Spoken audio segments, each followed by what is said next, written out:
ফ্লিপকার্টের ফ্রিডম সেলের দ্বিতীয় দিনে ডেলিভারি করে কত টাকা ইনকাম করলাম। হ্যালো বন্ধুরা, আমি সাগর, কেমন আছেন সবাই?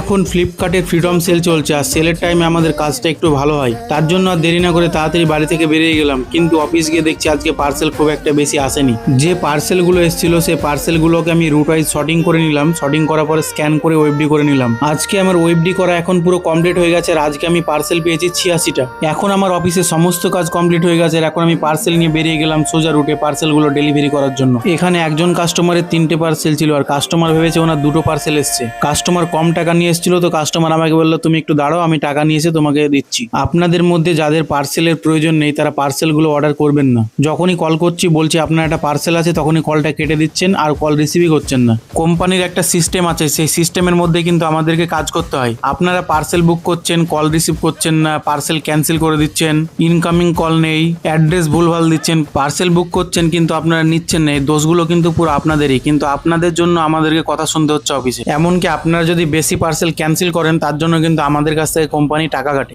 অনেক কটা পার্সেল ডেলিভারি করার পর একটা জায়গায় দাঁড়িয়ে একটু রেস্ট করে নিলাম আর আজকে গরম বেশ ভালোই ছিল। এখানে একটা পার্সেল ডেলিভারি করতে গিয়ে আমি সমস্যায় পড়ে গেলাম। কাস্টমার পার্সেল নিবে না, পার্সেলটা ক্যান্সেল করে দিবে, কিন্তু কাস্টমারের ফোনে ইনকামিং কল নেই। আমি সেকেন্ড নাম্বারটা থেকে কল করেছিলাম কিন্তু ক্যান্সেলেশন কোডটা একমাত্র ফার্স্ট নাম্বারে যায়। তারপরে আমি কাস্টমারকে বললাম যে আপনার তো ফোনে ইনকামিং কল নেই, তার জন্য ক্যান্সেলেশন কোডটা যাচ্ছে না। তো কাস্টমার বললো ঠিক আছে তাহলে পার্সেলটা দিয়ে দাও, পছন্দ না হলে আমি রিটার্ন করে দেবো। এখানে একজন কাস্টমারের 15টা পার্সেল ছিল আর কাস্টমারের কাছে ওটিপি নিয়ে আমি পার্সেলগুলো ডেলিভারি করে দিলাম। কাস্টমার বাড়িতে ছিল না আর কাস্টমার বললো আমার মাকে পাঠাচ্ছি, তুমি পার্সেলটা দিয়ে দাও। তো একটা কমন কোশ্চেন থাকে যে পার্সেলের মধ্যে কি আছে, তো আমরা বলি পার্সেলের মধ্যে কি আছে আমরা জানি না, আর এই কথাটা কিন্তু কেউ মানতে চায় না। আপনি একটা পার্সেল বুক করেছেন আর পার্সেলের মধ্যে কি আছে সেটা আমার জেনে কোনো লাভ নেই। 5টা পার্সেল বুক করেছিল, তার মধ্যে 4টে পার্সেল নিল, ফ্লিপকার্টে 4টে পার্সেল নিয়ে নিল আর ফেসবুক থেকে যে পার্সেলটা বুক করেছিল সেই পার্সেলটা ক্যান্সেল করে দিল। আরো যে বাকি পার্সেলগুলো ছিল সেই পার্সেলগুলো আমি একটা দুটো করে ডেলিভারি করে কমপ্লিট করে দিলাম। আজকে আমি অফিস যাব না, আমার যে ক্যাশটা হয়েছিল আর পেন্ডিং পার্সেলগুলো ছিল সেগুলো আমি একজনকে দিয়ে পাঠিয়ে দিলাম।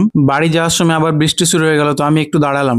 আজকে আমি 86টা পার্সেল নিয়ে এসেছিলাম, তার মধ্যে আমি 73টা পার্সেল ডেলিভারি করেছি। অনেকগুলো পার্সেল কিন্তু আমার পেন্ডিং হয়েছে। আজকে আমি ডেলিভারি করে কত টাকা ইনকাম করলাম নিচে পিন কমেন্টে দিয়ে দিচ্ছি, চাইলে আপনি দেখে নিতে পারেন।